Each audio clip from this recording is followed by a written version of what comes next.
anak ng isang dating aktor matapos magpanggap na magsa-staycation pero pagnanakaw pala ang pakay.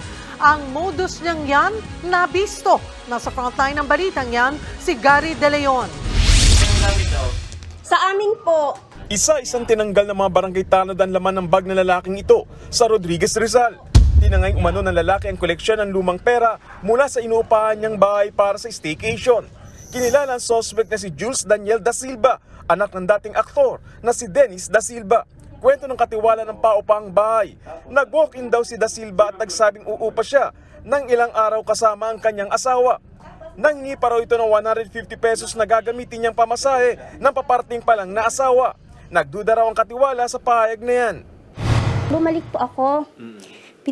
Humingi po ako ng ID. Tapos konting bukas lang po siya sa may pinto. Mga ganyan lang po na awang. Sabi ko po, pahingi po ako ng ID. Protocol lang po, sabi ko po. Tapos, wait lang po, sabi niya. Tapos nung pag-abot niya ng ID, sabi po niya, gumagana po ba yung TV? Tapos po, pinicturean ko yung ID. Umalis na po ako. Ibinigay naman daw ni Da Silva ang kanyang ID at nang i-verify na may-ari ng bahay sa social media, nalaman daw nilang nasangkot ito sa ibang insidente ng nakawan. May napacheck in tayo na magnanakaw. Sabi niya, na-check niya po sa online. Sinend po niya sa akin. Una tinanong niya sa akin kung anong, ito ba yung nakita? Ito ba yung napacheck in? Opo, yan po kuya. Ay, patay na. Agad rumusponde ang barangay at doon na nadiskubre ang tangkang pagtangay ni Da Silva sa koleksyon. Inamin naman ni Da Silva ang pagnanakaw.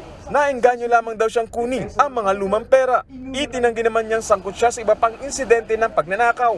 Nakataon na sa akin na naibuhos lahat. Ano, tigilan nila.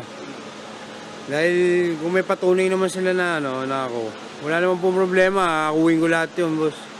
Pero hindi po ako lahat yun. Iniimbestigahan na ng mga pulis kung sangkot nga sa pagnanakaw sa ibang lugar si Da Silva. Naharap siya sa reklamong robbery.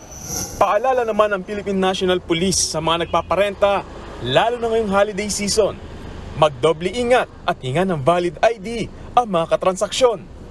Mag-ingat sa pakikipag-transact dahil minsan yung iba nga pumupunta dyan, ang purpose lamang po ay magnakaw. So, ang isa pang ini-encourage po natin, sir, is yung paglalagay po ng mga CCTV camera doon po sa kanilang mga commercial establishment, doon sa mga kanilang bahay na pinapublish po nila. Nagbabalita mula sa frontline, Gary De Leon, News 5.